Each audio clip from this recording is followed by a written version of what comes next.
safe lane Queen of Pain, where you're investing everything into having this really powerful spike quite early in the game. Yeah, I think it's a really perfect kind of option, and we've seen these Queen of Pains in the safe lane do well, even when they're not playing on just a tempo kind of setting draft. They've actually been able to go for like these Orchid timings or something like that, and actually become a real carry as well. And look at this, I mean, Koifa, yeah, he's owning the lane. Weehaw actually is just getting pushed away just because of that Shadow Fiend. No, he's going to have to start huge. Catching up in the jungle here to the side. Yeah, I want quite... Oops, I actually missed that one. Wow, okay. They actually were able to set up an aggressive... Being kept held back a little bit as the trade's being made there between him and Mickey, with Mickey having the edge in this lane right now. Dire's middle tower is under attack. Another good creep wave coming in underneath the tower too. The level timings what matter the most here for Miracle. Once he gets that 6, he'll be more than prepared to make rotations and blow up any sort of dives that come in from Liquid. GH. Wrapping around, Mickey trying to cut himself out of the cogs. He's out to the side. Tiger comes in with a reaction. There's a good kick as well, connecting on the 3 of them, slowing them all down. Mickey hiding in the trees. He'll be fine to reach an upper Quoifa with this rotation. They're all so low. They'll kill off Miracle. GH, he'll cog in Tiger, but he cannot keep himself alive, as they'll be able to clear the level 1 Necro book on the way. Yeah, because it's kind of like, I know I've seen a couple people mention, it's like a pseudo kind of Midas now in a way, because you're not only just getting the usage of it, which lets you farm everywhere, but you get so much mana regen from it, which is fantastic on a hero like Guap, who already has a natural way to farm with Scream of Pain. Radiant's bottom tower. Yeah, and one of the things when you do go straight for the mech is, you know, that plus your spells, that's kind of your whole mana pool gone. You know, yeah, he at least has a faded. He has a brooch at least, so it's at least a little bit extra mana that he has. And he's gone for Arcane Boots. Top Boxy. He gets one. Miracle's going to come in with the TP, trying to hold on to this tower. This tower is going to go down with the 3 of them pushing on. Mickey with the other Dragon Form steps over to Miracle, but Miracle blows him up with the Sonic Wave. A little bit of a surprise from the trees there, as Mickey just underestimating the damage that would fly out. Miracle will blink over to the side, but Quoifa's here with a haste rune. The arrow connects, and Miracle is going to pay the price with his life. This sort of, as I did advise the viewers when we saw it yesterday, I was like, don't jump to do this straight away in your pubs. You know, go off lane Mirana and farm an MKB. But Boxy, he makes it work. Sure, I mean, I'm down. I like MKB Maelstroms. Those are always like the neat item builds on Mirana that work really well for damage. Top. They're trying to set up for Miracle, but the wraparound... That's a big wraparound. Yeah, GH and Kuro are here. They'll lead him with a hook shot straight away onto Quoifa. Tiger jumping to try and take a bit of the share, but there's the bounce over. False Promise comes in onto Quoifa. The fear pushes back the 3 of them. He turns with the raises, takes down Kuro. GH and Miracle have to back up. They did manage to blow up Tiger, but they do not get that SF as they would hope for. Blow out the cogs and stuff like that, but that's a pretty cool thing that Tiger can do is, if Quoifa is in a rough spot, he can just roll in and eat the death. Yep. He rolls in, kicks Quoifa out, gets in position for the Oracle to save. That's definitely really nice. As 2 items picked up. DK now Blink, and that big timing for Nigma. The Ethereal Blade is finished. And I believe the mech as well is done for Miracle. It's about to be. Yeah. 100 gold off the recipe, and he's going to have it. And they're going to smoke up. So this first reveal of the E-Blade, Weehaw, who's he going to find? That's an excellent lead-in. They managed to find themselves. The SF Tiger tries to roll across to help, but with the Sonic Wave, it's too much burst for Quoifa to sustain. They kill off the SF. Now they can try and move in for more. They're looking to chase down Mickey. Mickey's Elder Dragon Form will come to an end. He's still allowed to blink off to the side. They're trying to chase down Insania. There comes the E-Blade Blast to slow him down. They surround him, and Nigma would be able to take a second as Weehaw comes into play with this E-Blade and can start really putting the pressure onto Lick around it. Nigma having Weehaw, having the E-Blade, he can save the target. It's also just scary to play Mirana versus Meepo ever. Your mobility is just non-existent. Yeah. There we go. Into the pit they go. Arrow is out, but as expected, I mean, Boxy, does he really want to do this?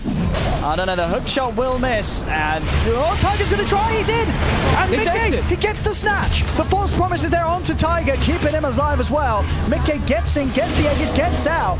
The Magnetize as well, bringing Nigma low. They have to back off, Tiger will fall, Boxy jumps in from the back, he's killed off Kuro, the Magnetize is continuing to tick them down. Nigma has to escape, but they'll lose GH as well. Weehaw will manage to get out of there, Miracle and Mind Control still on the retreat. They will also get away, but the jump...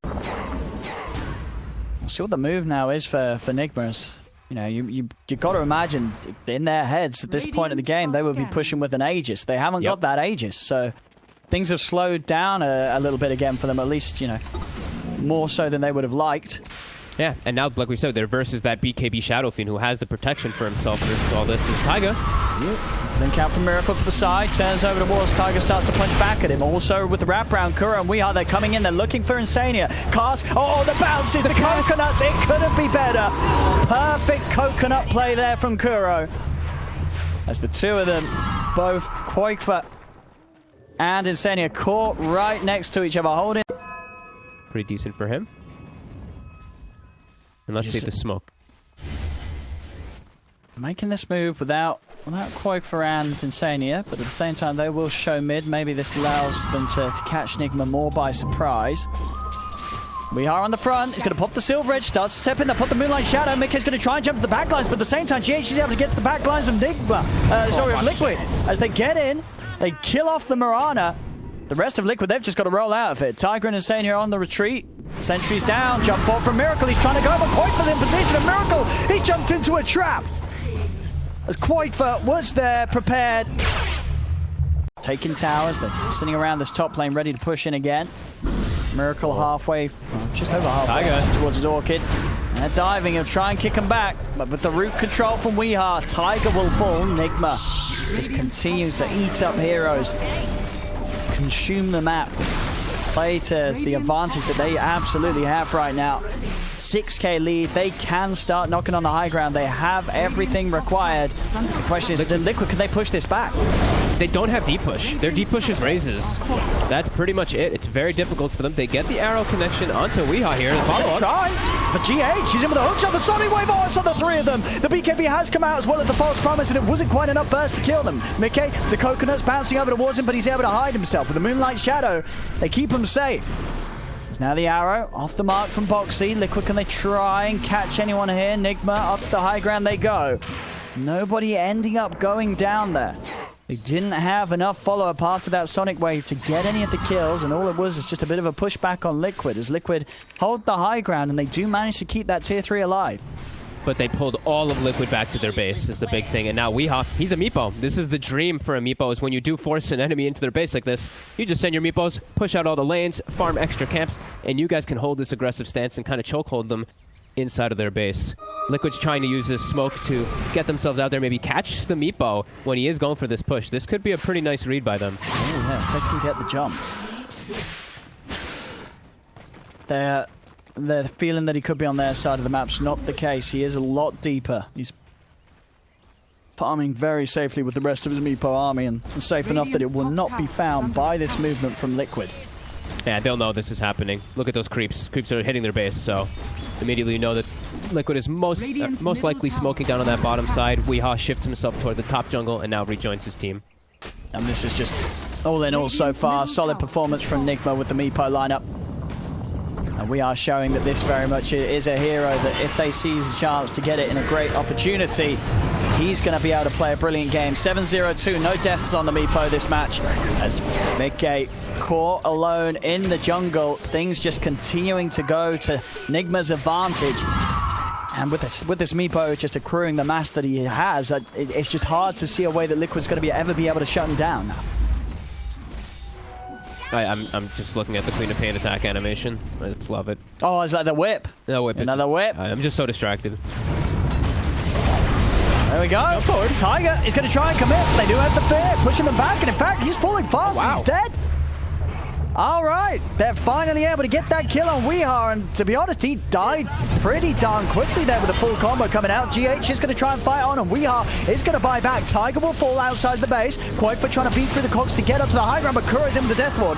He has got the invis, but the dust is there upon him. False Promise comes out from Insania as they desperately try and get him back to the base on the side. Boxy being chased, the roots upon him. E-bladed as well. They've got the burst, bringing him low. Tiger rolls forward. Boxy's able to leave the side. The kick as well from Tiger, keeping Boxy alive. He's pushing him back in the midst of it, although Quakefa's surrounded. They kill the SF. Quakefa's got no buyback. Weehaw steps over towards Mickey. The meepo buyback paying off big time as they're just cleaning up Liquid, pushing them back to the fountain. Tiger's dead without buyback. So will Mickey fall. Tier 4s. As this game looks to be well and truly meepoed. Weehaw may have had a rough one on the Invoker in game 1, but this game, a very, very smooth performance from him. 8-1 and 6 ending it up.